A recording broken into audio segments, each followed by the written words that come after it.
det var sandelig godt, jeg fandt det. Jeg skal nemlig sige det, men... Det var, jeg synes, det... Bliv endelig, hvor jeg kom ud til det med det samme. Undskyld, jeg hørte ikke, hvad de sagde. Jeg hørte så bare brokker. Er vi vanvittige, mand? Det var Simon gang, hvordan hele alverdenretten i råd har lige glædet at gå stille med dørene. Det må jeg så meget undskylde. Men de skulle ikke have set, at han så en på stationen her. Jo, det var jeg. Nå, ja, det er sandelig glad for. Jeg kan nemlig fortælle dem, at...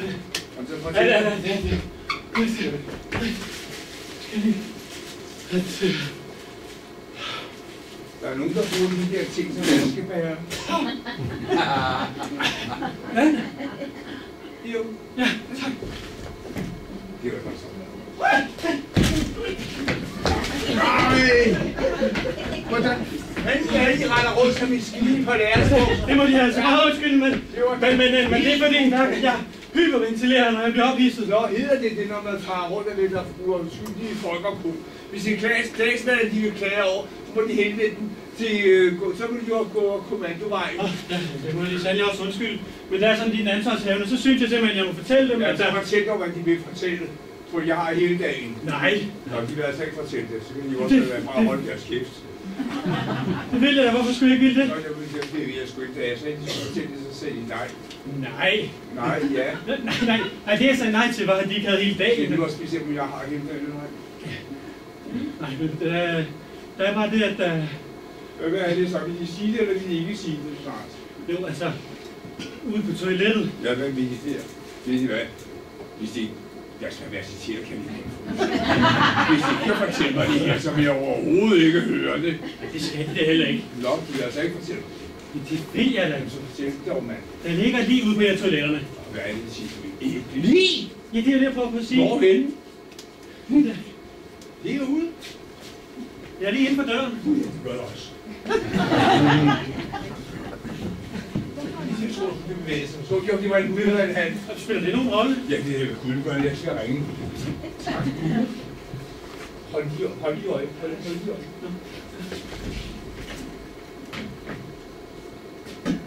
Nej, de vil vel ikke... Nej, de vil vel ikke... Nu skal jeg. Det vil de gøre det for mig. Nu er du ind.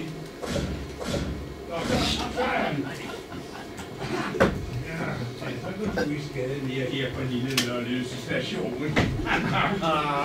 Sikke en krabat, det må man nok sige. Ja. Jeg siger mig engang, hvad laver de der? Hey, vågn op. De må ikke ligge og flyde der på gulvet. Det er imod jernbanereglementet. Forstår de det? Rejs dem op, i stedet for andet roderi. Er den væk? Fuldstændig væk. Sig mig engang, har I alle sammen den ægte størrelse her på stationen? Ja, sig mig engang. Kan de ikke alle komme uforskammeligheder her? Nej, jeg synes ikke, de har at være uforskammelige lige siden de kom. Der har ikke været en at døje med dem. Altså, de kan jo ikke for, at de har den størrelse, de har. Hvad siger det? Det er jo ikke dem, men dem. Det er ikke dem, men æderkoppen. Det er jo så sandelig også. Nej, jeg giver fuldstændig ret. Det er ikke den type æderkoppe, vi plejer at holde her på stationen. Åh, Gud. Gud! Ved I hvad? Eftersom vi ikke kender hinanden noget bedre, så skal jeg være med at kalde mig det fornavn.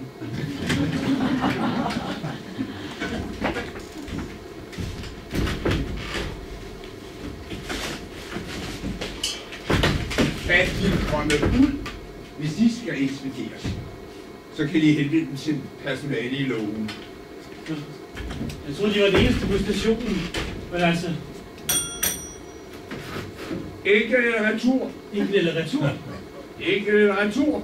Og jeg skal tage en lig med tog? Nej, selvfølgelig skal de ikke have billet. Selvfølgelig kan alle køre gratis. Og man behøver heller ikke at betale skat. 10 stille, man behøver heller ikke at betale skat. For deres statsmænderne tjener masser af penge på folk, der kører gratis. Altså, hende, der skal med toget, er allerede med på toget. Der er bare det problem, at jeg har hendes billet. Ja, det er det, jeg siger. Så kan de ikke bare tage at holde deres mund i kort øjeblik, mens jeg lige prøver at forklare. Så svar dog, mand! Det her, jeg skal sige, når de beder mig om at holde kæft. Det er selvfølgelig også rigtigt. Men det, der sker, er, at jeg kommer for sent til banegården i Aalborg, og antager så min rejseleder, så jeg skal afsted på toget. Ja, Men så præger jeg en taxa og kører med lynets hast her til Lille Nørløse for at stige på her. Derfor så spørger jeg så den nu, hvornår ankommer det tog her i Lille Nørløse? Ja, de må de. I mener sikkert tog fra Hobro 1734 forbindelse til Paris Expressen i Aarhus. Ja, det er det, jeg siger. Ja, det kører slet. Nej, det er jeg nok klar over. Men hvad klokkeslæt? Kører det slet ikke? Nej, det vil jeg sige. Ja, men hvordan skal jeg så komme til Aarhus? Hvornår går det næste tog herfra? Det gør det 1823. 1823? Så kan jeg jo lige nå det. Tak skal I have. Det var dog så meget sagt. Hør, sig mig en gang. Hvis de endelig skal overkramse dem, bliver nu så være igennem en glasrude. Det er om 2 minutter. Det var da helt bestemt. Ja, og så i nordgående retning. Nå, ja, tak. Jamen, Aarhus ligger der sydpå. Ja, det siger. Og det andet tog stopper overhovedet ikke her. Nej, det har jeg hørt så. Altså, er der slet ikke nogen mulighed for at standse det tog? Ved I hvad, Obermann? Nu har jeg hørt nok på dem. Nu skal jeg fortælle dem. Jeg har været ansat her i Italien i 40-20 år. Og her er der ikke et tog, der ikke har standset, hvis det skulle standse. Hvorfor tror de så netop, det skulle ske i dag? Nej, det kan de nemlig ikke, for det er deres hjernekapacitet ikke til. Og hvis de ikke kan forstå det, når jeg siger det, skal jeg gerne skrive det ned til dem. Ikke fordi jeg tror, de kan læse det, men fordi den person, der tager sig af deres mentale tilstand, måske har mulighed for at forklare den sagens sammenhæng. Au, det gør ondt. Det var Paris Expressen, der kørte der. Du sagde da, at jeg troede ikke, den stansede. Paris Expressen, for helvede som min skyld, så stop dig. Hvad er de sindssyge stationsforstander? Hjernedøde turister. Du så et Aalborg, der kom en der kørte der.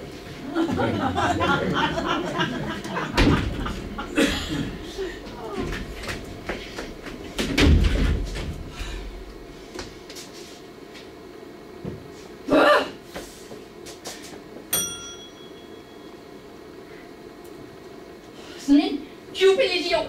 Man kan da heller ikke stole på folk længere. Kæreste lille Ellen Margrethe, jeg forsikrer. Du våger at kalde mig kæreste lille. Og så? Jamen Ellen Margrethe, lad mig noget i det mindste få lov at forklare. Der er vist ikke noget at forklare. Det er det samme med alle jer mænd. Lige så snart der er en kvinde i nærheden, så blæser forstanden ud, og så lader I potensen råde. Nu er du urimelig, Ellen Margrethe. Jeg er 100% sikker på, at du ikke har sagt, at jeg skulle sørge for de billetter. Du kan komme igen, når du er 200% sikker. Du kan da nok forstå, at man ikke kan være 200% sikker. Du driver jo selv virksomheder ved at 100% er 100%. Så er det godt. Sigvard S. Sivertsen. Men det løser stadig ikke vores problem. Vi skulle have været i Aarhus og siddet ombord på Paris Expressen. Men fordi du ikke havde sørget for billetterne, så blev vi sat af toget her. I det mest provincielle sted af alle steder i hele verden. Aldrig har jeg følt mig så ydmyget. Og det er alt sammen med dig, Sigvard S. Sivertsen. Forstå du. Jeg skal nok. Nu finder jeg den stationsforstander, og så forelægger han.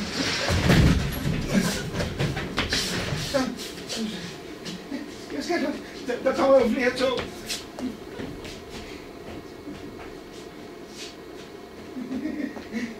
Toilet.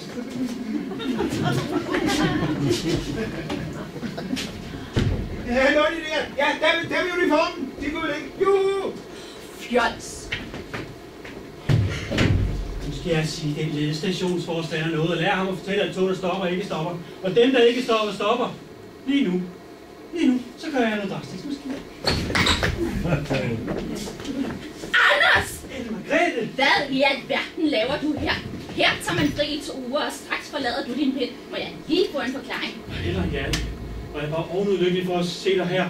Altså, der sker det, at jeg kommer for sent til toget i Aalborg, og jeg iler så her til Lille Nørløse for at stige på her. Og så standser du et tog, der slet ikke stopper her, fordi du kan mærke, at jeg er her. Altså, er det ikke bare telepati?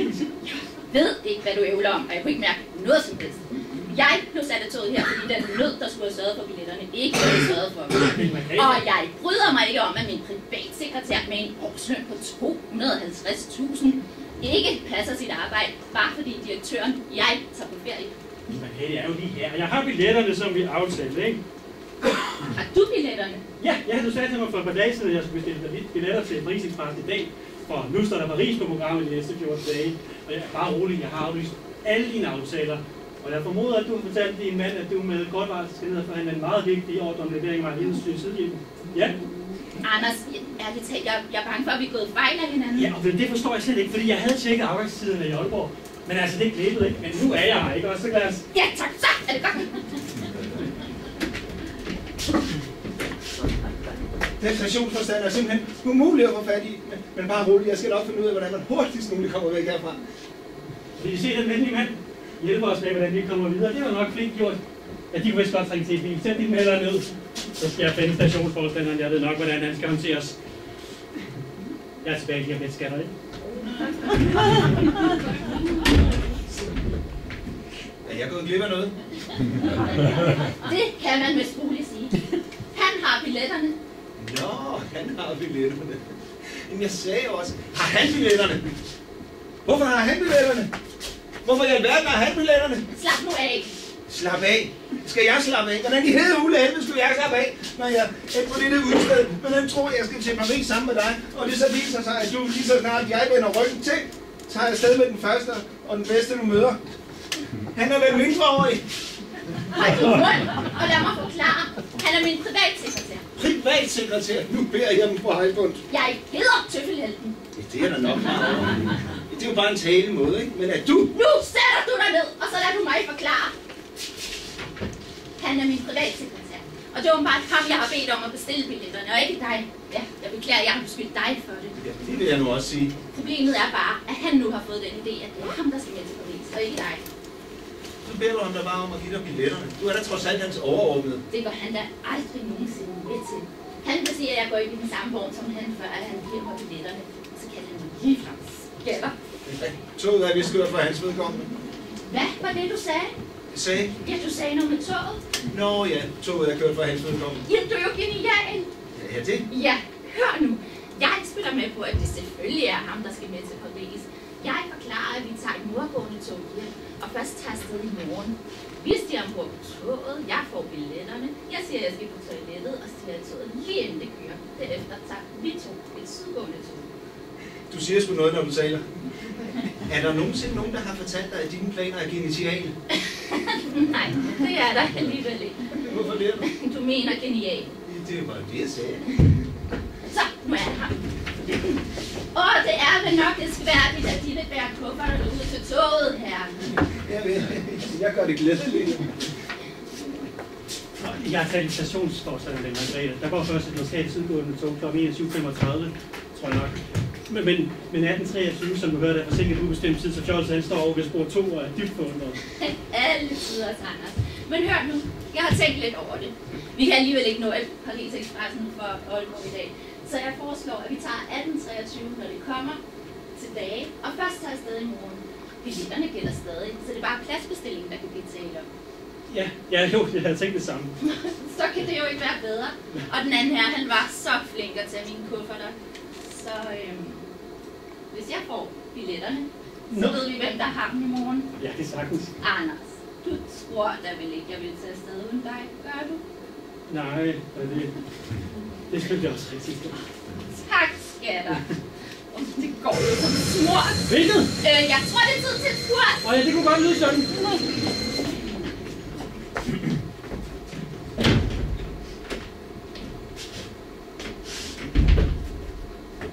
Ja, og så ind med ham. Ja, alle tider. Der går han ned og sætter. Der hopper en Margrethe ud. Yes, nu kører toget.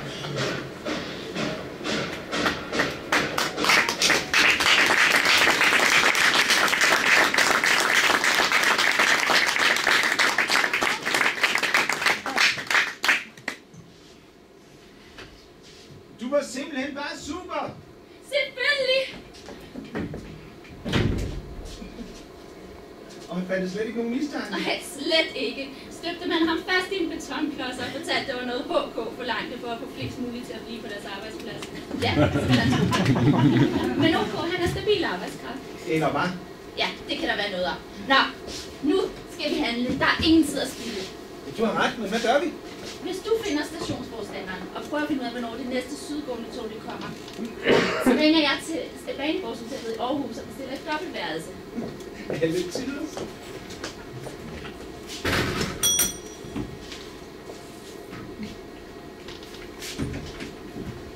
De kunne vel ikke oplyse mig nummeret på Banegårdshotellet i Aarhus? Nej, der er heller ikke noget, der er som de var i de gode gamle dage i Italien. Der kørte togene, de skulle køre. Skulle de køre 1838, så kørte de over 1838. Ja, det var tider dengang, da det var noget, der voksede i skoven over. Det var noget, man havde i haven. Men nu om stunder, 20 minutter, hvad betyder det? Overhovedet ikke. Det var ikke der, selvom man kan til det morgen for under en time.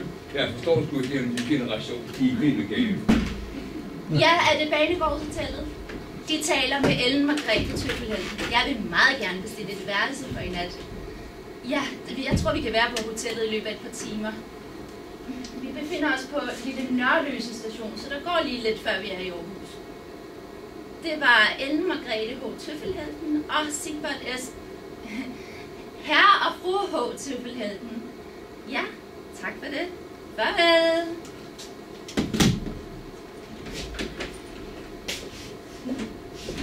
Jeg begriber, hvor han er. Han er som sunket i jorden. Er det dig? Jamen, jeg fik ringet og sagt, at vi er der i løbet af et par timer. Hallo, hallo. Vi har en vigtig meddelelse. Og mikrofonen, hvor er den? Ja. Nå, her er den, ja. I lige et øjeblik.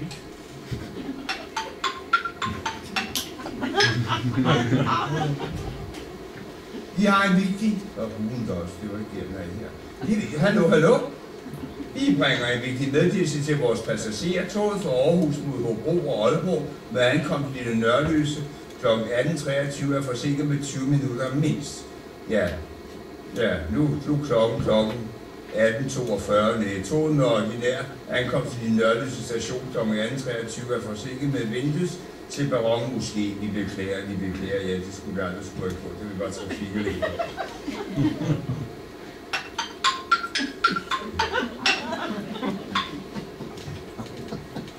Det er da umuligt. 1823, jeg så slet ikke på. Jamen, toget, det kørte. Det må vi da tro på. Vi må da tro på, at vi har fået kørt ham ud på et sidespor. Ja, et sidespor i ordets bogstaveligste forstand. Du! Her! Ja, jeg er her. Jamen, jeg fulgte dig da ind i toget, og det kørte.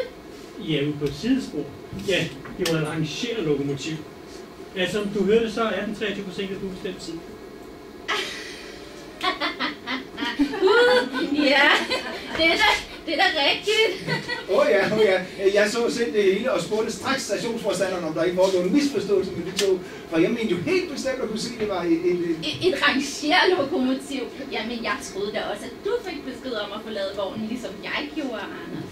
Ja, vi kan da selv spørge stationsforstanderen, ikke? Jo, udmærket idé her. Mikkelsen, bro. Ja, han er der åbenbart ikke. Ikke retur! Jeg spurgte dem, om de skulle have enkelt eller retur. Jamen, jeg troede jo slet ikke, de var der. Nå, hvorfor står de så svinger med klokkeværket? Jeg tror så ikke, han var der. Jamen, han har jo slet ikke været der helt til. Nå, nej, det har han jo ikke. Sødeste rar, Anders. Du kørte selv 1823 år forsinket. Gå du ud på perronen, så kommer jeg. Ja, hvad så med det dobbeltværelse på banegården til dig og herr Sigurdsen, eller skulle jeg måske sige Mikkelsen, eller H. Tøffelhelten? Har du hørt det? Sig mig, står du lige frem og lytter til mine telefonsamtaler? Det er jo vanskeligt for arbejde. Hvad gør du? Ellen Margrethe, jeg siger dig, jeg er villig til at gå igennem ild og vand for at redde dig fra denne usle mand. Ja, hørte du det? Det rimer. Ellers så er kærlighed uden politi. Og ved du hvad, jeg siger dig, du får han ikke så sandt som mit navn, det er Anders Sand. Hvordan fanden er det, jeg skal tage en alvorligt? Der påstår, at det er Anders Sand. Det er ikke så morsomt, det der. Anders Sand, det var sgu god. Nu er det jo så at sige, at Anders hedder Anders Sand. Jeg hedder ikke Anders Sand, jeg hedder Anders Sand. Så hørte jeg sgu rigtigt. Anders Sand. Nu synes jeg lige, du skal passe på, din lille. Men ved du hvad? Jeg skal nok redde Ellen Margrethe fra dig. Ej, så er det godt, Anders. Du har selv bedt om, at jeg siger tingene lige ud, som det er. Så Så nu kommer det. Anders, jeg er overhovedet slet ikke interesseret i, at du skal redde mig på den her. Jeg ønsker at tilbringe mit liv sammen med ham, og ikke med dig. Hvad så med din mand? Din mand? Nå, har du ikke fortalt det? Jeg kan overhovedet slet ikke se, hvordan vi kommer ind i den her sammenhæng. Og jeg fatter ikke, hvordan du har fået den idé, at du skulle være min rejseledsager til Paris. Et er, at jeg beder dig om at bestille billetterne, men at du så fortolker, at det er dig, der skal med, det kan jeg virkelig ikke til mig. Du skal ikke tage dig af, du skal tage mig med. Anders, forstår du da ikke, at jeg ikke er interesseret i dig? Du arbejder for mig, ikke andet. Ved du hvad, jeg ved godt, at der er en af de dig banker et varmt hjerte, at det banker kun for mig. Det har du tit sagt til mig. Hvad har du? Nej, det er ved Gud, jeg ikke har. Alright, det har du måske ikke. Men jeg har i hvert fald tit tænkt, at du har sagt det. Der er vist også en vis forskel. Ved du hvad jeg tror, Anders? Ved du det? Jeg tror, du gør alt det her udelukkende, fordi du ikke vil afskrive dig de 14 dage i Paris, som du havde troet var til dig. Ej, så uslag. Jeg gør det, fordi jeg elsker dig. Og for 14 dage i Paris. Ej, det er uselt. Det kan da kun være bedre, end at tage afsted med ham, du lige har mødt. Eller jeg tager måske fejl, det er måske så tidligt som i toget. Nu kan du vist ikke synke dybere. Men okay, hvis det kan interessere dig, så har Sigvard som mit forhold faktisk stået på i et kvart år. Det ville godt nok være fint, hvis din mand stod her lige og... Han sidder på Sjælland og har taget derover med min far og mor for at besøge min søster Gerda. Ja, det kunne han jo lige så godt gøre, når han alligevel bare går derhjemme, og jeg er på forretningsrejse i Sydhjem. Ja! Hvorfor gjorde du det? Jeg vil kæmpe til sidste mand. Så kan du godt stoppe nu, for der er kun én. Der er anden. Nå, så får vi se, hvem der vinder denne kamp.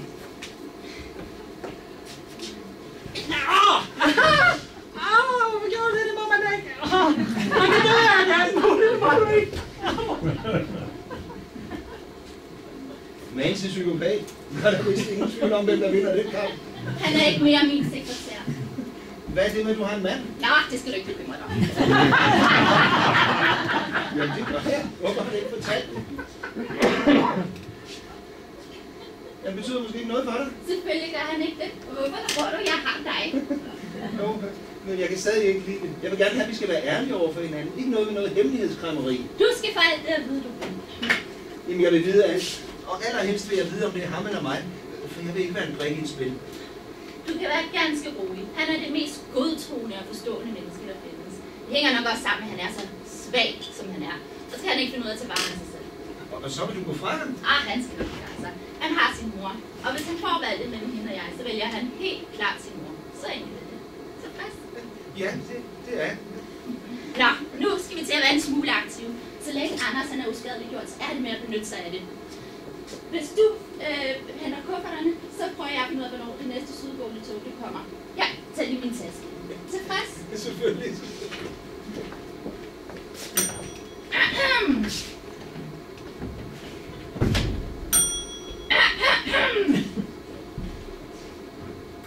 Ikke litteratur. Behøver de råbe så højt? Nå, jeg råber absolut ikke. Jeg taler ganske almindeligt. De står og råber mig lige ind i hovedet. Ja, så siger vi det. Ja. Ikke litteratur. Jeg skal ikke have en billet. Nej, selvfølgelig skal jeg ikke have det. Du må fandme gøre noget med folks moral. Jeg tror, de kan køre gratis med tog både i tider og i utiden. Jeg har billet. Nå, hvorfor ringer du så med klokken?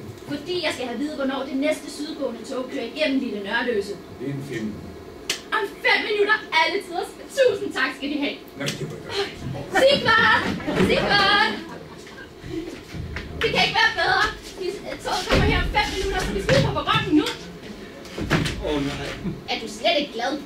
Jo, det er så, men... Vi må måske springe på i faren. Jeg er ikke helt med.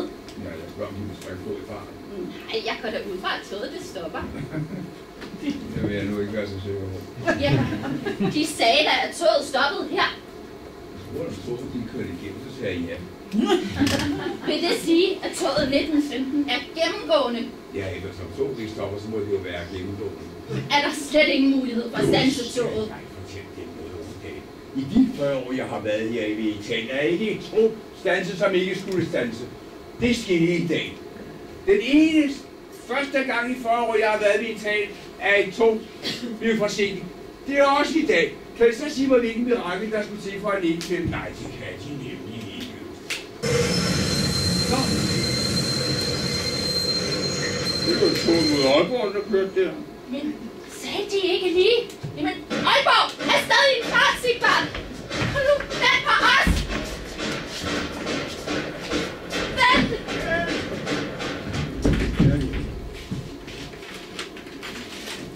Så sig mig engang, de nu der igen. Hvad i alverden har de nu hisset mig op over? Hisset mig op? Ja. Skal de hisse op? Ja. Det er den hund, der lyner med ikke spor. Ophisset! Jeg ønsker blot at vide, hvor den bevarer lige før blevet af. Hør, sig mig engang, hvad bliver de der med? Hvis det er de to åndsforladte turister, der løber liv lige før, så værsgo. Skal I prøve på at undslippe mig? Ingen undslipper Anders Sand ved livet beholdt. Tak skal de have.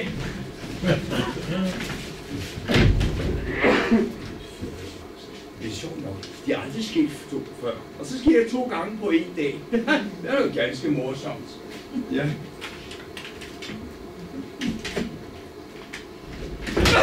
Jeg myrder den stationsforstander, når jeg ser ham igen. Men vi kan da det mindste trøste os med, at vi er øjensynlige at sluppe af med dit sekretær. Det er sandelig en ringe trøst, fordi vi var lang tid. Efter hvad Anders han sagde, så kommer der ingen sydgående tog her lige forløbig. Er det ikke bare herligt? Nå, det ved jeg ikke rigtigt. Nej, for du ved ingen verdens ting. Nu går jeg ind på toilettet, og jeg agter ikke at komme ud igen, før du har fundet ud af, hvordan vi hurtigst muligt kommer væk fra det her. Hold! Jamen, kæreste lille Margrethe, jeg prøver jo. Og Heinrich, jeg fortæller dig, den var både lyserød og orange, og det var det mest fantastiske. Heinrich, hører du, hvad jeg siger til dig? Nej, det gør jeg simpelthen nok ikke, Theodora. Nej, det skulle simpelthen ikke undre mig. Altså, men Cindy, så sagde jeg også til fru Bartolmusen, altså hvis de havde tænkt mig at tage den kjole på til Grosser Mikkelsens krondiamantbryllup, så garanterer jeg ikke for, hvem der overlever den kamp. Det sagde jeg til hende. Altså, Heinrich, hører du, hvad jeg siger? Nej, det gør jeg ikke, Theodora. Nej. Så sagde hun til mig. Ved du, hvad hun sagde til mig? Så må vi jo se, hvordan det går. For jeg vil ikke rette mig efter sådan en gammel hejre som dem, fru Hansen. En gammel hejre. Hvad siger du så? Var det skræmt? Det var lige lovligt spids. Ja, det synes jeg også. Men du kan også batte på, at jeg fortalte hende. Ja, sådan det er jeg bagefter. bange for, at jeg ikke har tid til at høre det nu, Theodora. Nu er vi kommet videre herfra. Det var også godt, at jeg stemme på det. Theodora. Hvad? Liv her med Theodora! Ja, 5 minutter i 7:30. Det er rigtigt. Så bliver jeg straks tilbage. Jeg har lidt læsestab til at helt sådan der. Det har vi jo det.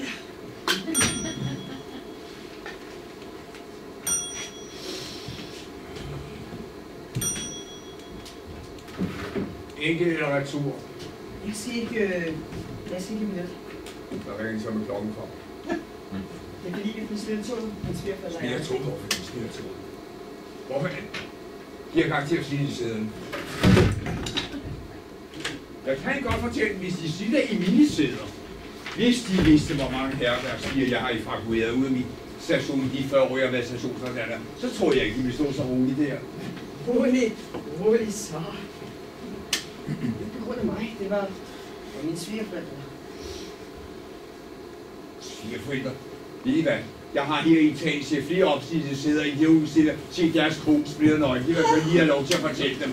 For ved I hvad? Så skulle de nemlig se deres kone rende splitter nøgne rundt hele tiden, uden en trav på kroppen. Og hvis de så har fulgt den danske værvelse, så vil de finde ud af, at det er det danske timer overhovedet ikke til. Jeg har overhovedet ikke set, at min kone hun skal blande sig i det her for. Hun sidder tusindvis af kilometer væk herfra. Der er ikke nogen herinde, der har snittet i nogen sæder eller udført nogen form for hærværk. Og hvis de absolut vil vide det, så er årsagen til, at vi bliver sættet toget, det er den, at min svigerfar, han har en slap lære. Og derfor så skal han på toilettet hele tiden. Jeg troede. Og det er kombineret til skræmkigt. Og det er mange stedsans og dårlig hørelse. Det gjorde, at Hvor vil jeg lige? han får rettet sin udtoft i togets vaskebære, da han skulle trække ud, så trak jeg en nedrejse. Det var derfor. Ja, de er så tilfreds. Jeg troede fandme, I var for gamle til at opføre sig sådan i statens bygninger. Det skal jeg lære jer. Heinrich. Prøv nu, Nana. Vi vil bare gerne vide, hvornår de næste slutgående tog det ankommer. Jeg vil ikke sige, at deres far holder sig med i et nyt tog, men det de blev smidt ud af. Muligt, men... Ja. Ved du hvad? Heinrich, jeg skal sådan på toilettet. Toiletten? Hvor? Ja. Vi ønsker blot at vide, hvornår det næste cykelbøde tog forlader det næste station. Jeg vil til at sviger fra holdet sig det tog. De ved sikkert ikke, hvor han er. Og hvad med det svigermekanik? Hvordan kan jeg ikke vide, at hun terroriserer bygningerne og sine omgivelser imens? Svigermor, hende føler der helt styr på. Min svigerfar ude på toilettet. Og ved du hvad, du skal lige høre her. Det var fordi, vi stod og skulle til krondiamantkunder, ikke sandt? Hold deres kæft! Hold kæft og sæt dem ned! Jeg kan sgu godt forstå, at det blev smidt i næste forrige tog. Jeg synes, det er så strengt for helvede, så vi så ikke noget til næste cykelbøde tog. Så vi kommer videre herfra. For helvede kan ikke lige få magtståsen. Kan I komme ud?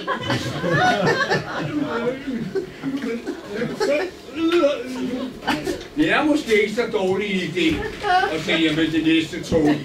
Og hvis de vil ekspedere, så må de henvende til personale i lugen.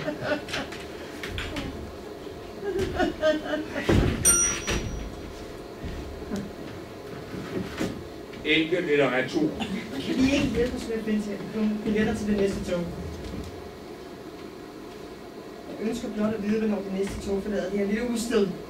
Det gør det 1823. Det stop. Det er 23, det er først om 2 timer. Vi har lovet at være på Sjælland kl. 10. Ja, så har vi god tid. Nu kan du se, hvad det er spændende, så jeg vil sige, at de kan give deres resten en oplevelse. Hvor er Agapo? Toilettet?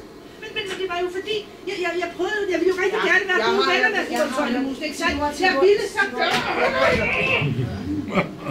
Nu spurgte jeg, hvor Godfred er henne. Jeg virkelig ikke. Jamen altså, jeg har læst det 16 gange siden vi tog hjemmefra. Jeg skulle ikke blive ved. Theodor. Tak. Jeg har to, så spiller ud på det. Nej, det er altså for galt. Vil I ikke nok blive her? Jeg har et problem, jeg skal have løst. Fra øst? Nej. Vi kommer nordfra. Ikke fra øst. Nordfra? Det var undskyld, det er min svigerfar. Det er hans blære, hans manglende sted, så han skal håbe, at jeg kan være ude med dig i Kim. Fanden her. Hvad vil har? Det er sgu ikke dem. De stykker her, mine svigerforældre. Ja, det er jo heller ikke, fordi han ikke måtte. Når man skal, så skal man jo. Men jeg har et problem med min rejseledsagerske. Gør syg. Nej, jeg gider det bare så vel. Nå, men... hold kæft. Nej, jamen, jeg havde ikke sagt noget. Det er så længe siden. Slagterens Heinrich, hold da kæft. Sigvard S. Sivertsen var listen. Og herre verden lille. Han tid det siden. 10-15 år mindst. Det passer sgu meget godt. Så er du alligevel blevet gift. Ja, dine svigerforældre skulle da. Nå, ja, selvfølgelig. Ja. Hvorfor skulle jeg ikke også det? Du skulle da altid været bange for piger. Det synes jeg ikke. En dag goddag. Det er Sigvard S. Sivertsen. Jeg har arbejdet sammen med deres svigersøn. Hvad? Jeg har arbejdet sammen med ham til dem, de er svigerfar. Deres far? Min far? Nå, mejeribestyrer Sivertsen. Hvad? Mejeribestyrer. De ved, mælk, smør og is.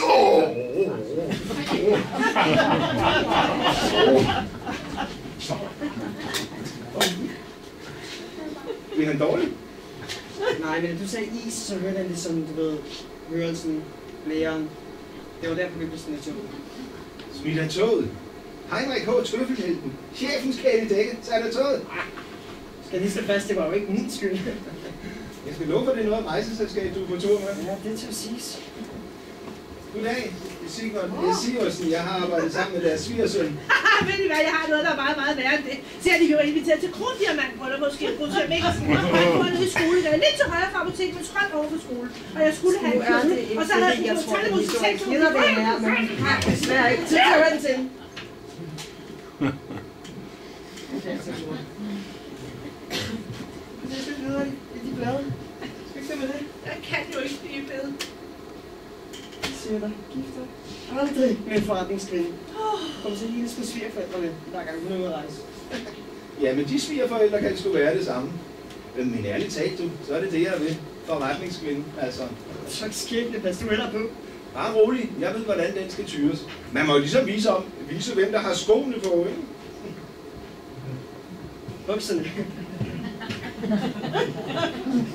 Hvor? Jeg kan ikke se noget. Se noget. Jeg er på bukserne. Prøv lige drage. Drej rundt. Nej, jeg kan ikke se noget.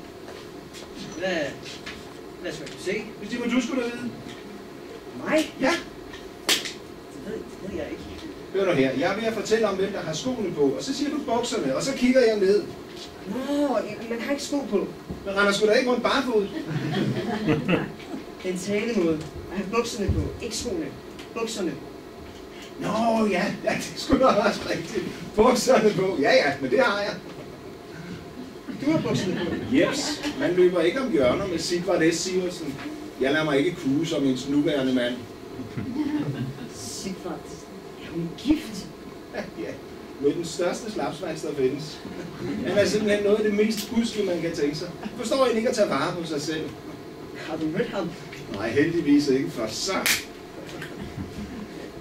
det så... Ja, hun er der ikke. Du skal møde hende. Vi skal til Paris forretningsrejse, du ved. Det er bare alle tider på sådan en forretningsforbindelse. Pas du heller på din kone? Jeg skal ikke være bekymret.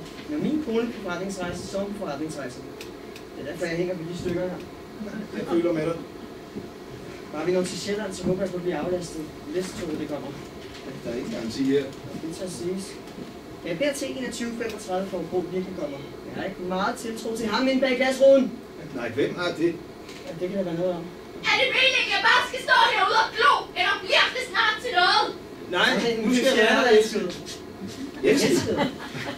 Må du undskylde, det ved akkurat sådan en kone, du ved. Jeg troede ikke, du lød dig undskyld med. Nej, det.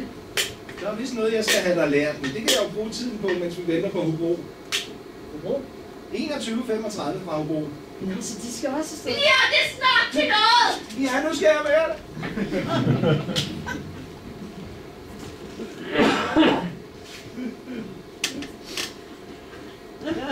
Så fik du det overstået. Hvad? Fik du det overstået? Slået? Altså, rettet blev, hvor det skulle i hvert fald. Det gjorde det. Fantastisk. Sæt dig ned. Prøv jeg selv, vi kan finde noget at spise. Ja. Som du ved, så kom jeg jo lige derude fra V-sædet. Det ved jeg godt, Fred. Og ved du, hvem jeg så? Nej. Jeg så den lille spirvit, gjorde jeg? Ja. Det vil jeg ikke høre dig tale om. Jo. Nej, det vil jeg ikke godt, Fred. Det er for galt. Jamen, lille mor, du kender da også den lille spirvit. Godt, Fred. Så stopper du. Jamen, det gør Heinrich også. Heinrich? Om du godeste, hvad er det for noget? Hvad sker der? Ja. Må du nok spørge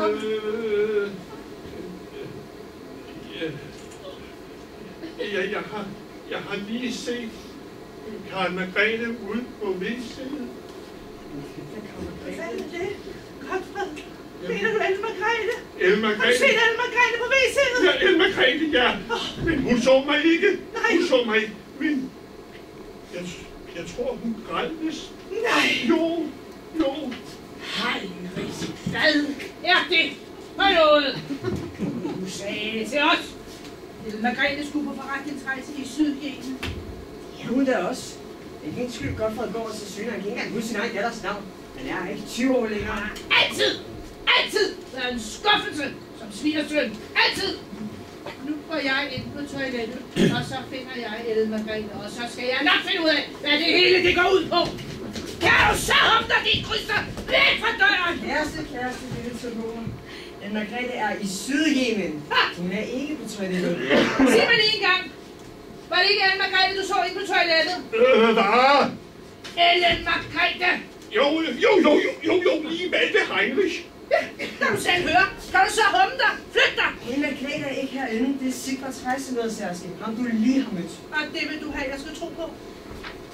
Det er slemt nok, at Godfred har været derinde og vil op og ned på lov og orden. Vi skal ikke besøge de mennesker mere.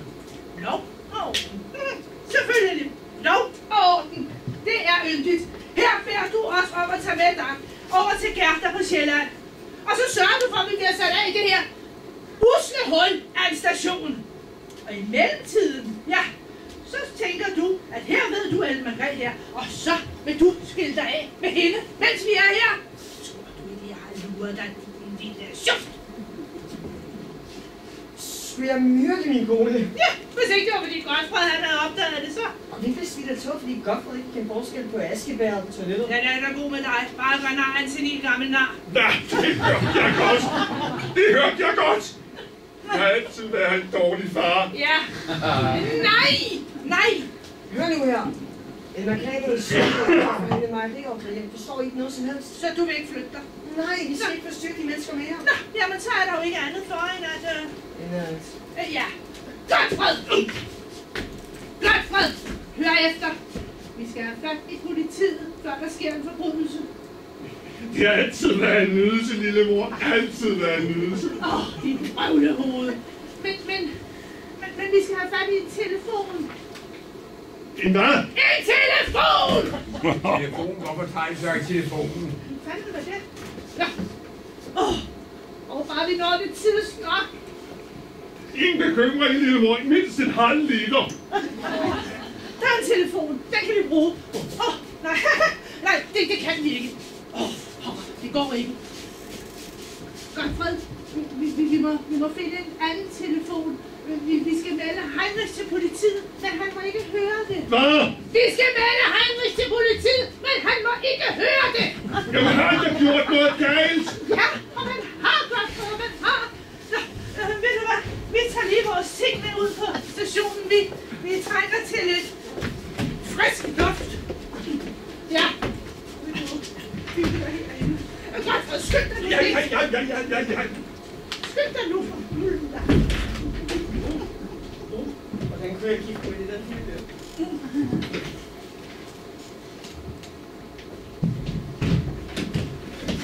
Nu kan det lidt ondt at løbe med vand nok. Ingen løber om hjørner med Anders Sand.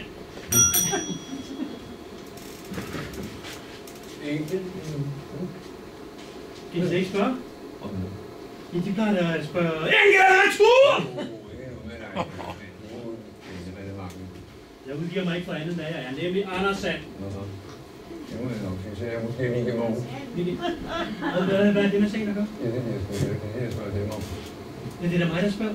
Altså, dem der var her lige før, har de set dem? Ja, det var Ja, de ved det nok. Dem der var her lige før. før. Jeg har lige et par familierum for at gå her før. Og der er du din måske. Heinrich! Anders, jeg synes, at det var dig. Ja, jeg kan forklare. Det er ikke sådan med mig og din kone, som det... Altså, jeg har jo ikke... Det er ikke mig, der har... Altså... Skulle du ikke være på Sjælland? Jo, skulle du ikke være sød hjemme? En Margrethe har givet dig fri. Det var nok de ting, som er hende. Jeg kan forklare, eller jeg tror nok, jeg kan forklare. Det er jo ham. Det er jo slet ikke... Det er jo ham, der... Det er sikkert, det er... Så du ved det? Ved hvad? Ja, det er en Paris-Expressen. Nå, ja, det har han fortalt. Så er jeg simpelthen den eneste, der ikke ved, at jeg har en affære med din kone. Hvad er det, du slutter du ikke dig selv? Kender I hinanden? Ja, det er Anders, det er... tager sammen. Må den gnom snart til at vise noget initiativ. Jamen, jeg prøver jo. Sgu ikke dig, stationsforstanderen. Jeg må vel ikke Nej.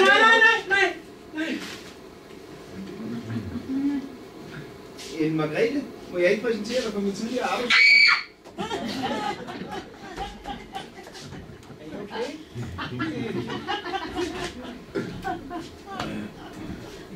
Hvor er den henne? Hvad er der? Nej. Det er min mand. Du koste. Hvor er den henne? Hvem? Jeg er kommet på fæt, de skrejer ikke. Det er ikke en æderkop. Jeg ved udmærket, at det ikke er dansk æderkop, den ser meget anderledes ud, men hvor er den henne? De må jo have set det der andet sted. Det er det ikke. Det er der. Det må de virkelig undskylde. Jeg troede, de var nederkom. Det var ikke min mening. Fanden forrygt det her. Det var en smutter. Det var den ene gale idiot efter den anden. Giv min kone var, så var der det mindste et normalt menneske.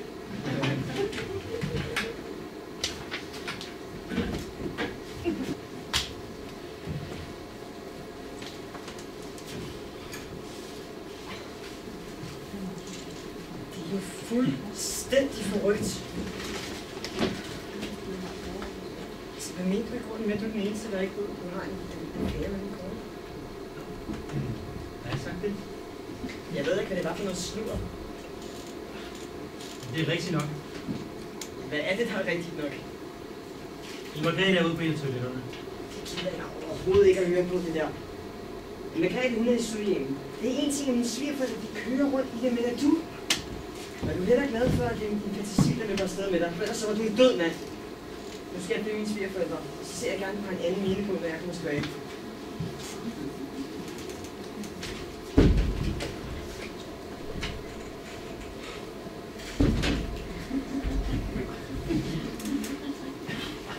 Nu bliver jeg også slået ihjel. Det var bare lige, hvad der manglede.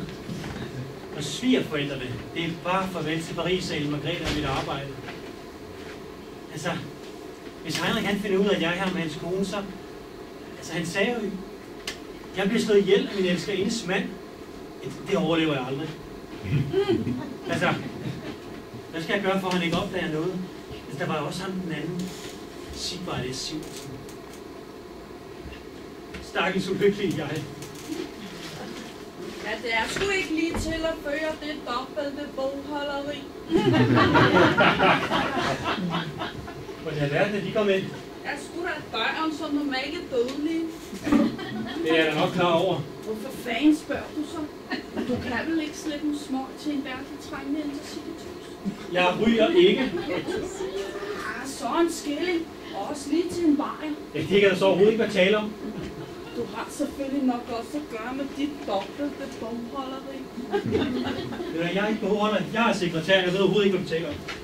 Dobbelt bogholderi. Jeg elsker ingen, du ved nok. Du godste. Eller mener, de godste. Hvor meget har de hørt? Ja, hvis du tænker på undskyldninger for ikke at slippe et stykke metal til en bajer, så er det sgu ikke så let. Er det for smået ægte mand? Ja, men han ved heldigvis ikke noget. Jeg skal da nok prøve at se, om jeg ikke kan holde tab for tungen. Men det er jo nok svært, når man sådan hunker efter bajer og smøg. Men det er jo afpresning. Du kan sgu kalde det, hvad du vil. Når der er kørt, så skal den være også. Så skopgørelse. Ja, jeg skulle jo nødre på bussen igen, ikke? Det er ulovligt. Det skulle da også ulovligt at slå en masse mennesker ihjel. Men hvad fanden hjælper dem, når du først er død? Nej, det er også. Kan I se, hvad jeg har? Har man ikke noget lettere?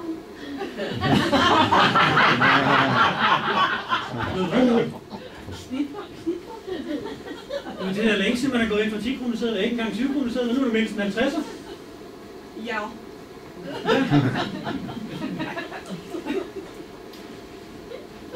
Skal jeg lige se. Værsgo. Du har sgu da ikke høje tanker om dig selv. Jeg troede sgu, dit liv var mere værd. Det var da for groft. Jeg ved da ikke.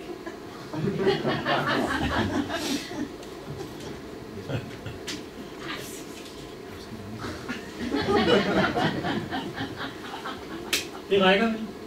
Hvad forløbig gør du sgu af mine? Bumser? Jeg vil sgu ikke have bumser på min station. Hvad, bøjer du meget med bumser, eller? Åh, jeg gør. Så skal du sgu prøve den her. Hvad er det? Bliver jeg sit mod bumser? Det virker interessant. Jeg er sgu den, der er smuttet, du gamle, ikke? Tag dig god tid til at læse den der brugsforvirring der, ikke? Og tak skal du have.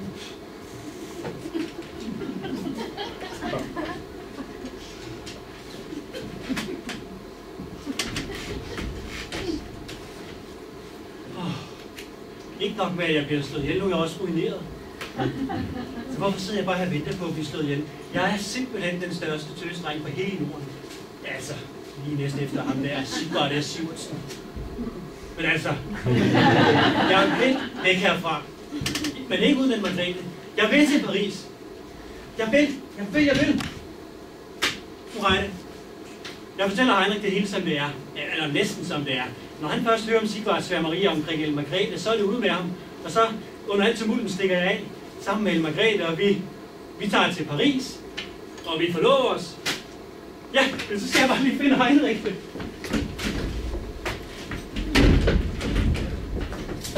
Det er noget, han tror. Vi tager fri bane nu. Den lille gnom. Han kan tro, det bliver løgn. Sigvard, tag kufferterne. Der må være et andet sted, vi kan vente på toget. Hvis bare vi undgår at blive opdaget her på stationen, så bør det være muligt at stige på toget i alt ubemærket.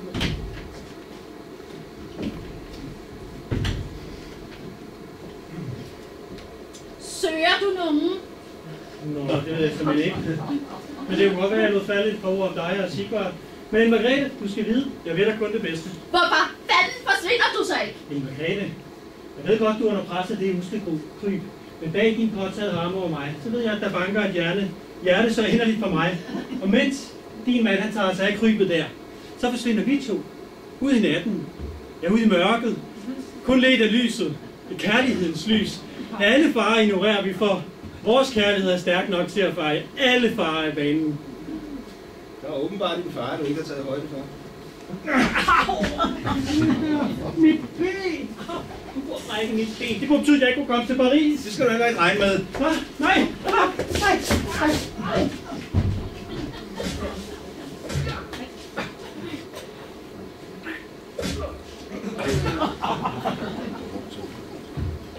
Slår du ikke lige hårdt nok?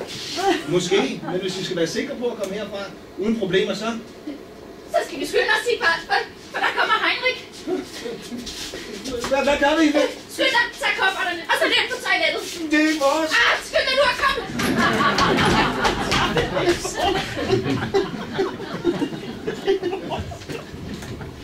Anders, du har ikke set din svigerforældre, eller det? Anders? Nu hen. Sigvard. Du har vel ikke set ham, Ja. Hvis du mener ham, der sad derovre på bænken før, så... Nej, ham har jeg aldrig set. Men hvad vil jeg ikke? Du er ikke syg, er det? Nej, jeg er fint. Alle tider. Det er ikke ja, dejligt. Du må også ikke fik hils på din, siger man kæreste, når man er ude af skolen. Nej, det skal du ikke tænke på. Det er nok det bedste. Er du galt med hende igen? Hvem? Er hende inde på toilettet? Nej, det er alle synes, det er fint sagt. Ja, det er ærgerligt, hvis det er sådan, hun døjer hver gang hun er ude at rejse. Det er trods alt meget, man rejser som forretningsmand. En kvinde. Min kone for eksempel. Din kone? Hvad er du ikke? Min kone er som sagt i Sydjemen. Hun har heldigvis aldrig døjet med helbredt rejse. Hun rejser i marineudstyr. Nå! Ja, vi plejer sig toget. Til Paris skal jeg forstå. Ja! Du er sikker på, at du er rask? Ja, jeg har det godt. Altid er fint, tak. Du vil ikke se dine svigerforældre? Dine svigerforældre? Det har jeg overhovedet ikke tænkt på. Hvad er det dog, jeg har brugt mig ud i? Dem har jeg overhovedet ikke skænket en tanke. Du er lykkelig for det. Nej, Rikke. Undskyld, der er noget, jeg skal ordne. Ikke så få idioter, som stationen det slår med.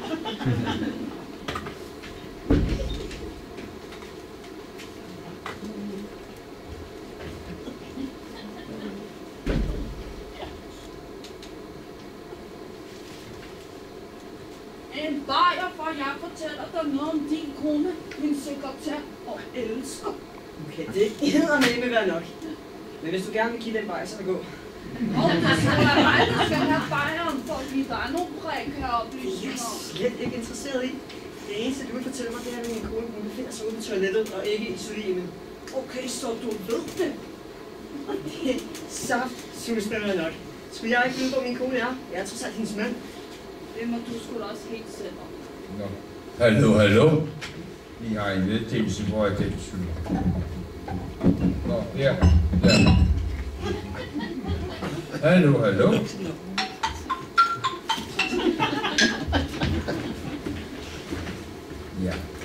Toget fra Hobro med ordinær ankomst Lille Nørløse kører ind på spor 1 om få minutter. Den forreste vogn er forrest. Derefter følger de næste. Det var heller aldrig sket i Ejs tid. Der var lokomotivet altid forrest. Toget fortsætter til Aarhus 2047. Ja, så er der mulighed for at slippe af med den originale, hvor mikrofonen får gå over. 2047 til sgu da 31. What? Så en idiot for at komme til Brugerøen.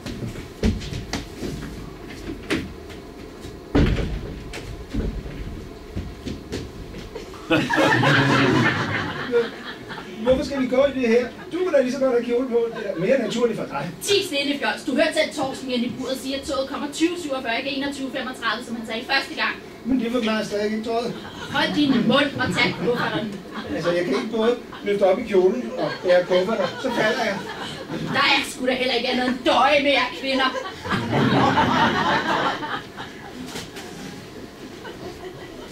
Sådan taler man ikke til kvinde. Nu sætter vi de her ud. Vores kufferter må være ude på perronen. Jamen, det forklarer stadig ikke, hvorfor vi skal være sådan stage ud. Fjols! Der er jo ikke nogen, der genkender os nu. Og med min mand her på stationen, så er det altså det mest praktiske. Nå ja. Døren!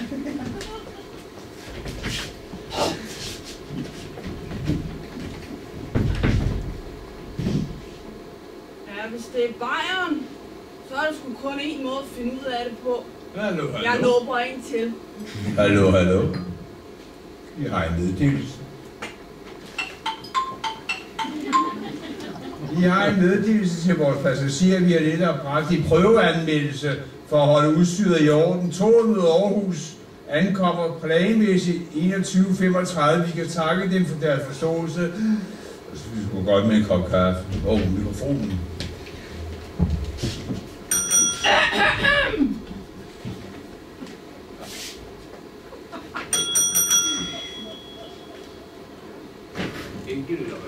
Sig mig, hvem tror de er? Her forsøger vi at komme væk fra det her ødested, og så holder de bare en lille prøve. Se, hvor smart det er. Det står i regulativerne. Det er jeg fuldstændig ligeglad med, om det så skulle stå i første Mosesbog. Så kunne de vel bare bruge et andet stationsnavn som Sønder Heidslev, eller hvad fanden det nu måtte være. Nej, det kan jeg ikke, for det lukkede for mange år siden. Netop. Det står i regulativerne, jeg kan selv vise dem det. Det kan jeg nemlig også love, for jeg godt vil se. Hvor har I været? Hvad er der nu? Det synes jeg, du har ret i, Marie. Det selvfølgelig har jeg ret. Det har jeg altid. Giver det snart til noget? Hvor har I været? Vi sidder med det rigtige tog, så er du ikke kommet med til Teodora. Jeg skal jo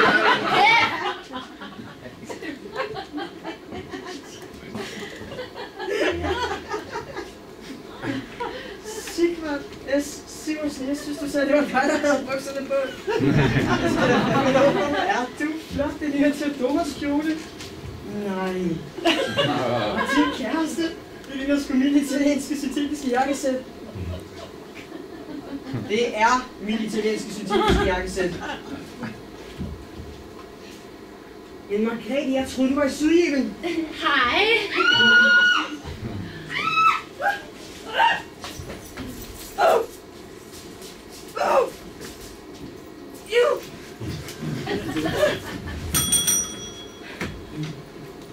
Der er et lig ude på toilettet. Anders! Og jeg sagde jo, du skulle få hår. Hvor så det? Så de, om de bevægede sig? Det kan jeg da ved Gud ikke mærke. Lige derude? Ja. Så skal vi klare det. Hvad er det? De gør, man skal lade være.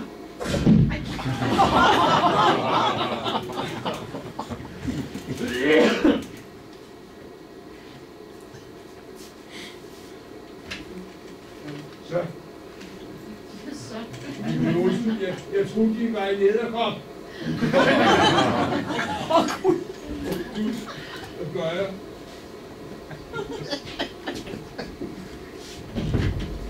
I var altså det kriminalpolitiet. Ja, det kan enhver komme og sige med et dankort. Ingen røsser. Telefonen er derhenne. Ingen røsser. Det er kriminalpolitiet. Kriminalpolitiet? Hvem har angivet os? Det har jeg. Mor! Ja. Nej, de skal ikke tage skylden lidt. Det var mig, der kom til at slå mig ihjel med denne her. Nu tror jeg, hvis jeg får en forklaring. Bro, Theodor Hansen? Ja, det er mig, og det skal de få. Altså, der var jo det, jeg skulle til Kruddiamantbryllup, og så var det jo, jeg Skulle ikke den anmeldelsen? Det andet har jeg hørt til hudløshed. Det var ellers ret dramatisk. At det er jeg ikke et øjeblik i tvivl om. Men derfor synes jeg, det er vigtigt, at jeg får en forklaring på den forbrydelse, som de har anmeldt. Jeg troede, det var en edderkop. Hold kæft! Ja, altså, ser de her, ham der, han har begået kompost imod min datter. Komplot. Det hedder komplot. Hør, han indrømmer det selv. Jeg ved virkelig ikke, hvad det er for nogle idéer. Så, ti stille. Ikke dem. Fortsæt. Ja, det der kom. Komplot. Ja, akkurat. Ja, Komplot. ja. Så der var altså flere om det. Nej, der var kun ham. Så hedder det ikke et komplot. Jamen, jeg sagde jo også kompost til at starte med. Nej. Jo, jeg gjorde. Nej, kompost. Det er noget til haven. Komplot, det er noget, man spiser. Nej, at vi starter forfra. Kompot, det er til maven. Kompost i haven. Komplot er en sammensværgelse. Altså, når der er... Det gør jeg. Hvad gør de? Jeg sværger.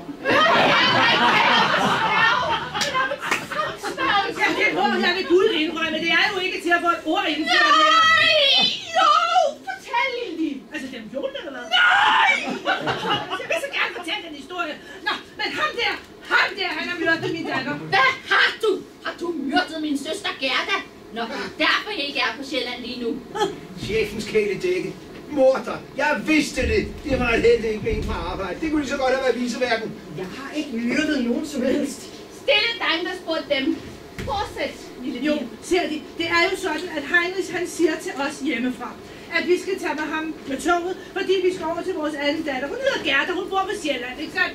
Og så kører vi med toget, og det går faktisk også meget godt, indtil vi kommer her. Så siger Heinrich til os, ud af toget, nu skulle vi stå af. Så vildt. Det er sådan, at tøft Godfred ikke kan forskel på hoved og røv. Ja, jeg skal også have nogle nye batterier til de her høreapparater. Du er sandelig koldblodig, er du. Hold sig ned nok, hvad? Ja, og jeg prøver at fortsætte nu, ikke sandt? Så bliver vi sat af her, og det er jo meget yndigt. Fordi så siger Heinrich, at han skulle ordne noget, ikke sandt? Men ved I hvad? Det skulle Godfred også. For der er jo lige det med Godfred. Han har en meget slap blære. Ja, og i mellemtiden så går han derud, og der ser han så lille. Lille Margrethe. Er det ikke rigtig godt, Fred? Hvad? Du så Ellen Margrethe derude. Måske et par kilo for meget. Det er rigtigt. Det er stigen, den her, tror jeg. Nej! Nye folk! Men det var da utroligt. Jamen, velkommen! Så ser han Ellen Margrethe ude på toilettet. Men hun ser ikke ham. For hun græd vist. Nu har han slået min lille Ellen Margrethe ihjel derude. Mig? Et øjeblik, så troede jeg, at han havde taget livet af min søster Gerda. Gerda! Hvad i alverden har du gjort? Han har så myrdet Gerda! Så. Nu tager vi det helt stille og roligt. Og så finder vi ud af, hvad der foregår her. Helt afslappet. Er det forstået? Lad alene. Men morder, det byder man ikke en ældre kvinde. Du finder ud af, hvad jeg har gjort. Det ender med, at jeg bliver hængt, jeg bliver fyret og brugt. Jeg skulle ikke have brugt, så var min station. Og for helvede på Christians Ejle. Jeg brugte som jeg brugte, så du kender til de.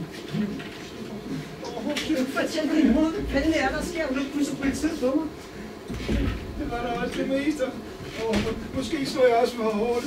Jeg bliver arresteret af alt muligt kvingetøj. For forsiden af verden, det er lige så ugebladet. Ja, du kan sgu da ikke forvente at blive puttet på side 9. Billetterne. Jeg har billetterne. Sigvald, når klokken den bliver 21.35, så på 3, så vær klar til at springe på toget. Så kan de ikke nå os. Jeg ved ikke. Nej, så tag dig dog sammen! Paris! Men så det, tror du? Hvor ved du det fra? Det er min ven Sid, der har fortalt mig. Så skal det! Jeg har sagt det før, og nu siger jeg det igen. Sådan behandler man ikke en dame. Nej, det er små ægtemandsmorderi til mor, hver gang de kniber. Det siger jeg da, Margrethe. Det er sandelig godt gjort. Har du også fortalt det? Ja, jamen, jeg kunne jo ikke vide, det var din mand. Det siger jeg da, Margrethe. Så kan vi ikke lige med dansk mig til mig. Heinrich, det må du ikke gøre. Skulle jeg måske støtte min kone økonomisk bare, så hun kunne finansiere sin elsker? En ting er, at du har en mand, og han så tilfældigvis er min tidligere arbejdskollega. Det er, hvad det er. Men at dit firma er baseret på hans penge? Hold din kæft! Heinrich, du kan ikke bare trække dine penge ud. Du er bundet af en kontrakt. Det er kontraktbrud. Hvem har så leveret sagens største kontraktbrud, om jeg må bede? Det kan du ikke bevise. Jeg slæber dig i retten for kontraktbrud. Du har ingenting. Hvem er de mennesker, der blander sig hele tiden? Det er Margrethe og hendes elsker. Du godeste Heine, så tæt, okay? Du har ingenting. Nej, men det har du. Har jeg? Du har helt tilfældigvis 2 billetter til Paris-Expressen. Det beviser måske ikke noget, men der er vel et par vidner her blandt, der kan vise et eller andet. Så gør dog noget. Ja, du skal vel forsvare mig, for det er vel ikke bare for pengenes skyld, du har taget mig? Jo, nej, selvfølgelig er det ikke det. Nej. Hør, hvad er det for noget? Ja, far. Gem de her for mig, men lad for alt i verden ikke Heinrich se, at du har dem. Mange tak. Det var næsten alt for meget. Du kan jo komme herover og se, om du kan finde billetterne. Det skal være mig fornøjelse. Det eneste lige, jeg kunne finde, det var det der, men det ser ærligt talt ikke særlig dødt ud. Så din liv, jeg ikke... nej. Jeg troede, jeg havde slået dem ihjel. Isklov. Ejner Nielsen, du er en engel. Det ved jeg ikke, du slog mig. Du er fra politiet. Jeg ved da nok, hun er fra Jeg politiet. ved ikke så højt. Sig mig, hvad sker der? Hvordan kan det være den eneste, der ikke ved, hvad søren der foregår her? Altså, hvis det er nogen som helst trøst, så ved jeg det faktisk heller ikke. Hvem er de? Jeg er Anne Dorte Mortensen. Jeg er spirituel familieterapeut. Og jeg har forsøgt at se sådan lidt objektivt. Jeg tror ikke, de ved særlig meget. Sæt den ned.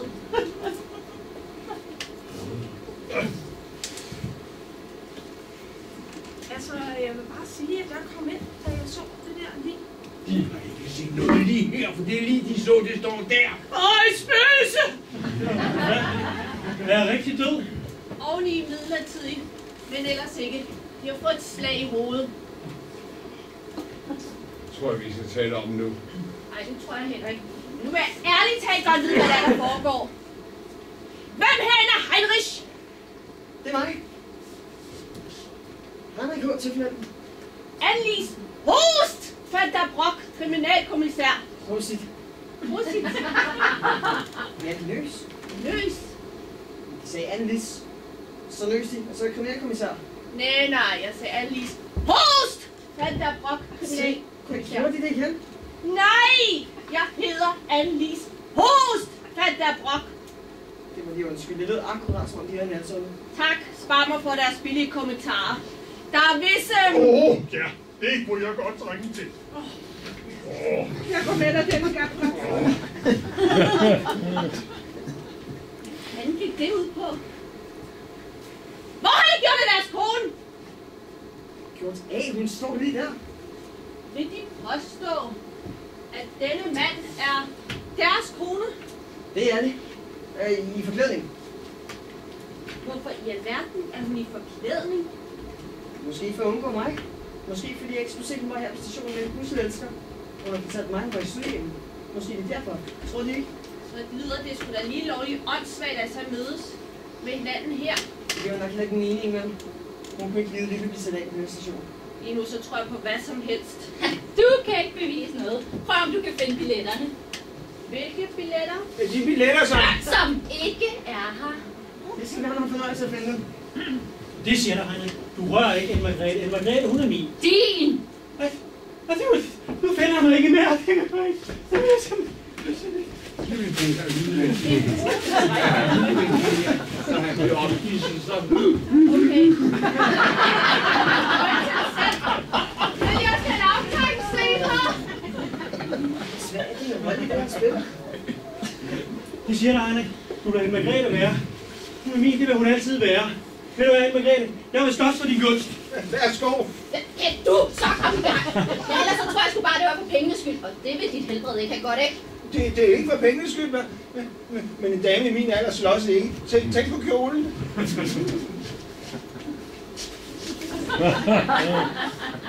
Det gør det ligesom ikke bedre. Jeg tænker på avisen. Det ved jeg da ikke. Nu kan du i det mindste komme på side 9. Slås!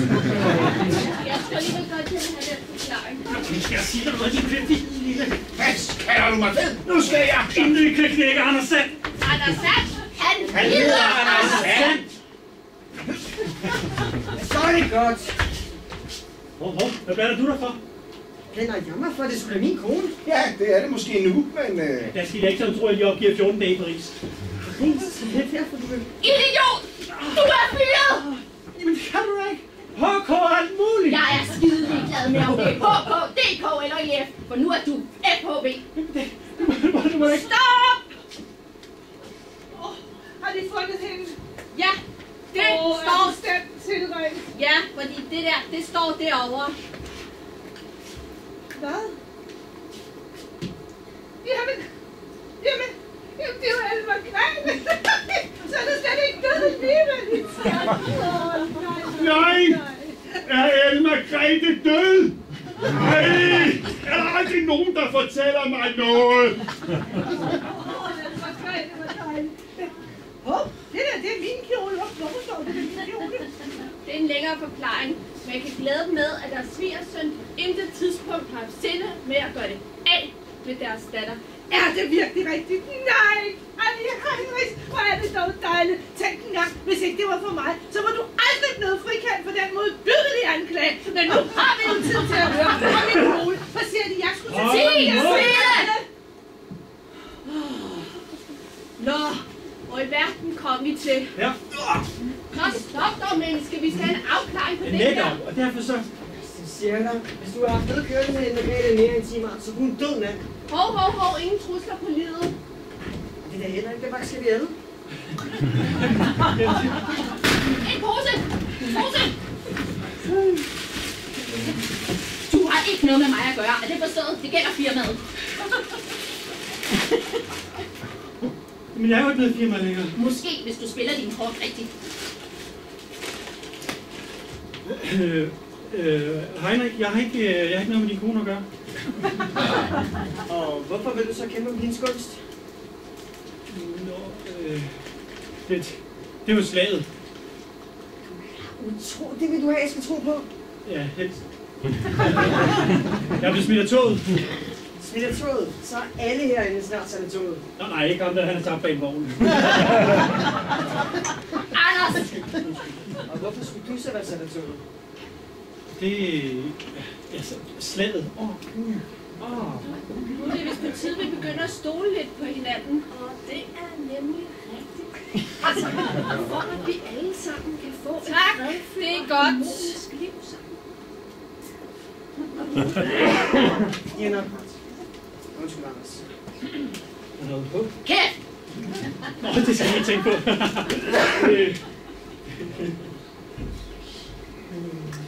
Kan man nu heller ikke få lov til at have sit soveværelse for sig selv?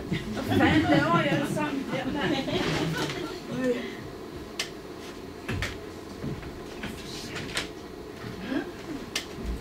Bumle på min station. Jeg vil fandme ikke have bumle på min station. Jeg skal gøre det til helvede for dig. Ja, godmorgen, bedstefar. Ja, det skal nok være varmt under kasketten, ikke? Og jo selvfølgelig også den 1. juni. Skal du fornærme min tjenestemand i funktion? Hvad bliver du med? Så går de ikke til dem selv, så skal jeg nok sige til, når jeg ved dem noget. Det er mig, der kører toget ikke hjem.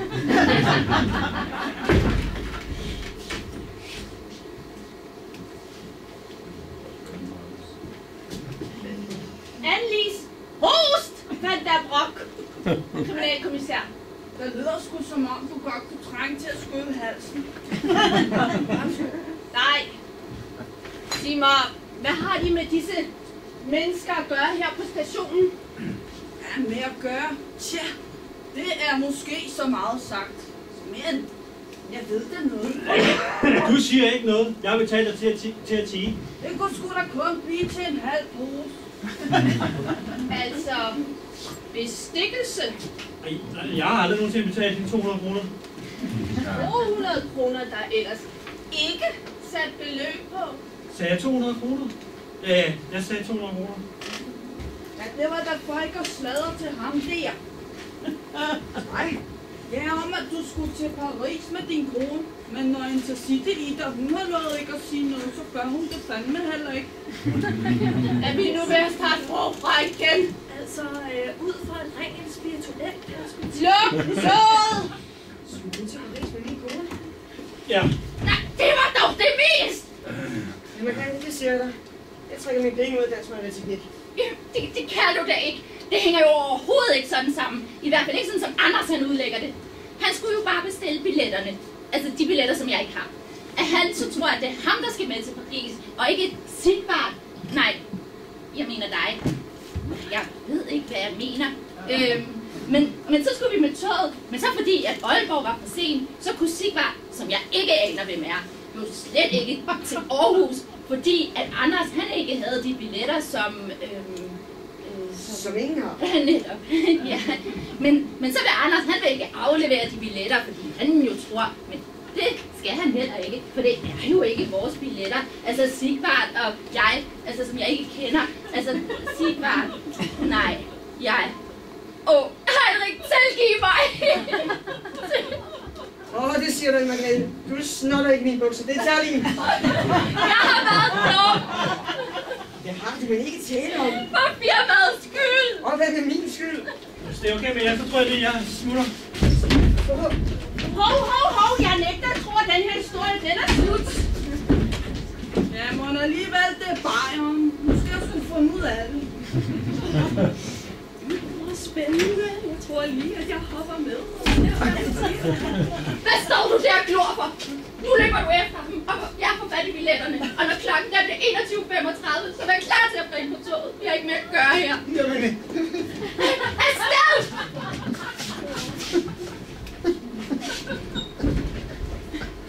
Hvad er der nu i vejen med far?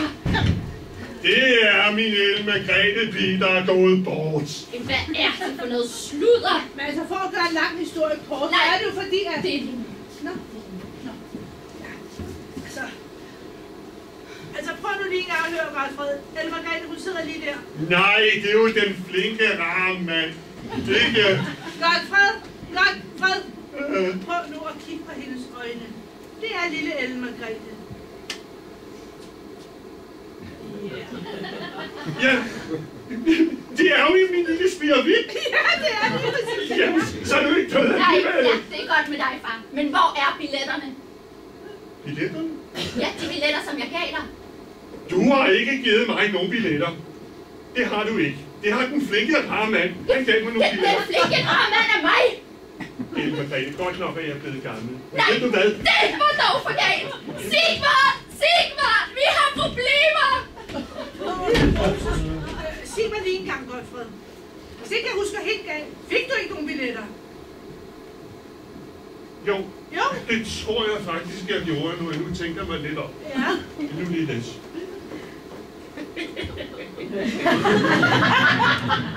Jo. Men ved du hvad, lille mor? Kunne du ikke godt tænke dig en tur til Paris? Inden vi bliver alt for gamle? Dig og mig i Paris. Os to til Paris. Jeg kunne det godt, Godfred.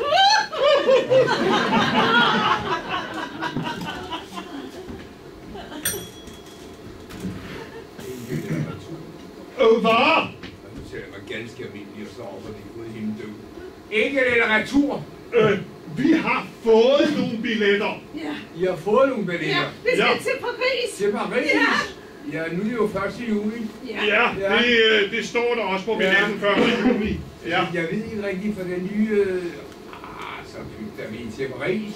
Ja, det vil jeg gerne. Så ved jeg, hvordan må det lidt spændt. Hvor er det spændende. Hvor er det spændende.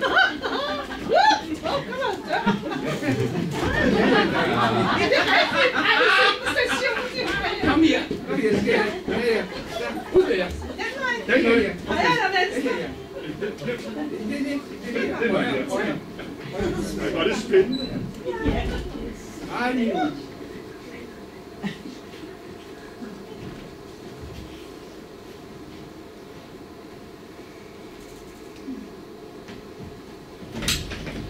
Det er slet ikke, som du tror. Det er meget værre. Det er mig, som pører hovedet! Nu har vi sgu snart løbet en omgang, uden så meget som at få en omgang. Det er sgu et rigtig sted på her, mand. Jeg fornemmer virkelig en meget spændende spirituel energi her. Det er alt for spændende. Hvordan var det nu, jeg skulle løbe ind til? 21:35, Sigmar. Men min far vil ikke aflevere billetterne.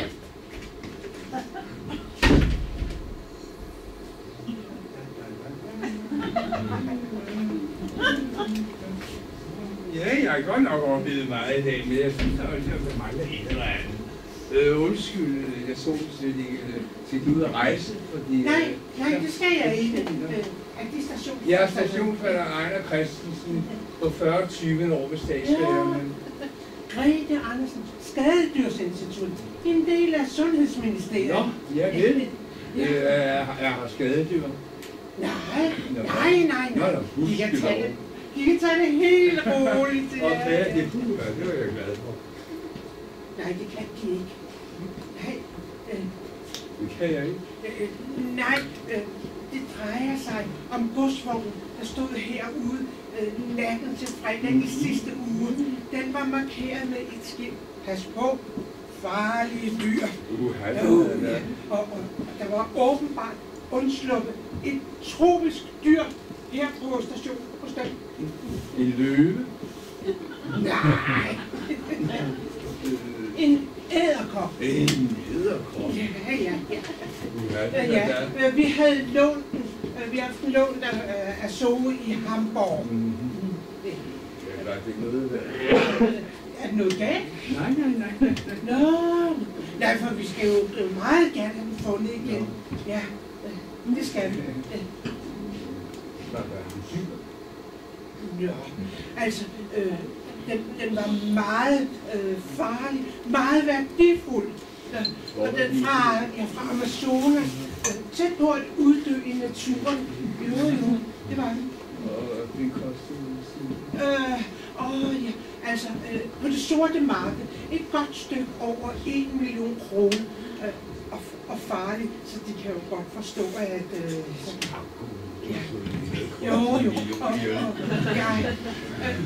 og den kunne sagtens smitte helt uden at bide. Bare ved berøring. Det er for farligt igen. Ja. Men, ja. Er det stødt på den? Nej.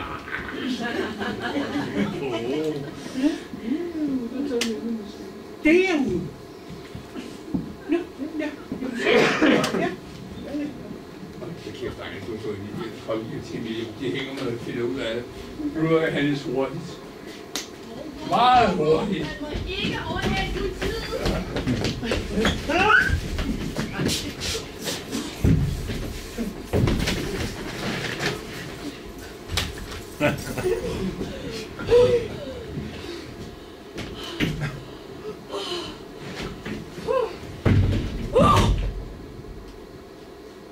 Alle her, så var de den, jeg mindst havde troet det om. Jeg har ikke... Alice! Host, Van der Broek! Og ikke et ord om mit navn! Nej. Jeg synes, at Alice er et smukt navn. Men ved I hvad? Jeg tænkte, det kunne jo godt være, at de ville have en gajol. Nej. Sig mig, hvad kender de til de her? Mor? Mor? Nej, jeg tror nu... Ja, det kan være ganske roligt. Det er tydelige tegn på det, jeg frygtede. Ja, nej, tag det bare helt roligt. Lige om et øjeblik, så tror jeg, de begynder at komme lidt til sig selv. Ja. Forresten. Grete Andersen, Skadedyrsinstitut, en del af Sundhedsministeriet. Jeg kan sagtens forklare hele det her sådan, ja, tror, jeg har fået nok forklaringer for i dag, men lad gå da. Ja, altså. Det kan sådan set være lige meget nu. Nu kan det være lige meget. Vi bringer en vigtig meddelelse til vores passagerer. Det er den 1. juni i dag, og de bliver fortalt mig, at hvilken betyder sommerkøreplanen træder i kraft. Der er tale om ganske få ændringer for den overordnede togtrafik, men alligevel er der tale om en væsentlig ændring for Lille Nørløses vedkommende. Stationen er nemlig nedlagt. Enkelt! Du kan godt spare dem. Stationen er nedlagt. Den er lukket, og jeg er gået på pension. Nej. I kan godt tage hjem alle sammen. Nej, det kan de altså ikke. Stationen er lukket. Helt lukket. Forstår I?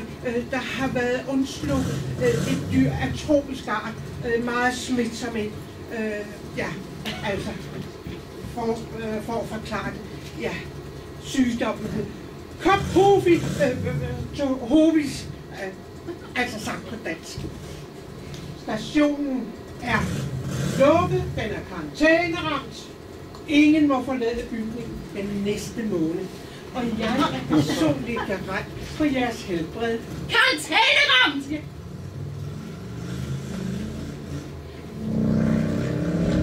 Det var mor og far på motorcykel. Ja, Louise og Silje var på vej til Paris. Paris! Ja, aldrig! Ja, altså, jeg vil lige høre, er der nogen her, der har været i nærheden af de to? Overhovedet ikke. Nå, nej, fordi hvis det er sådan, så... Ej, det kunne jo godt være, at vi skulle tage at hilse pænt på hinanden først. Kæft! De har vist det givet. De er det mest! Hvad? Nå? Ja! Nu skal jeg fortælle dem en ting. Hvad siger de? Hvis man tager alle I de 40 år, jeg har været ansat i Statsbanerne, har jeg aldrig mødt nogen som dem.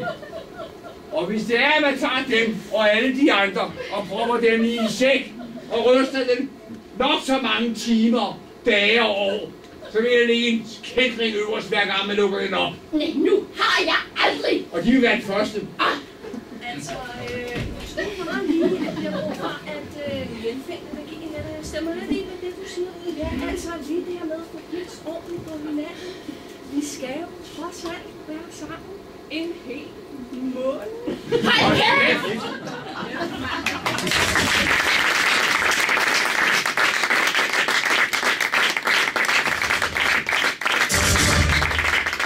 Regionalradio med de korte nyheder. Efter i en måned at have været isoleret på den nu nedlagte station i Lille Nørløse, har gruppen besluttet at blive sammen og oprette bofællesskab.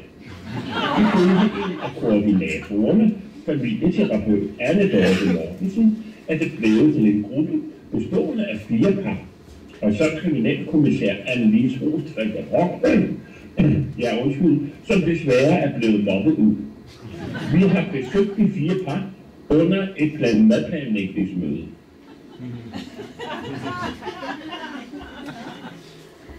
Skal vi rigtig finde ud af, hvad vi skal have at spise den næste uge?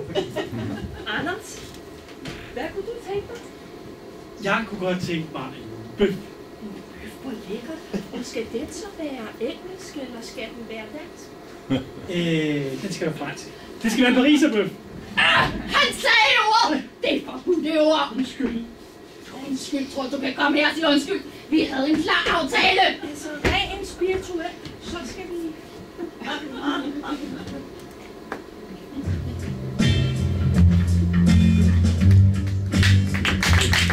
Vi havde et teknisk uheld. Vi går videre med de øvrige nyheder. Et ældre ægtepar, der menes at kunne opspores tilbage til den karantæneramte Lille Nørløse station, menes at være skyld i en sand bølge af trådsygdom i Frankrig. 4 parisiske hoteller er blevet karantæneramte, men det har stadig ikke været muligt at fange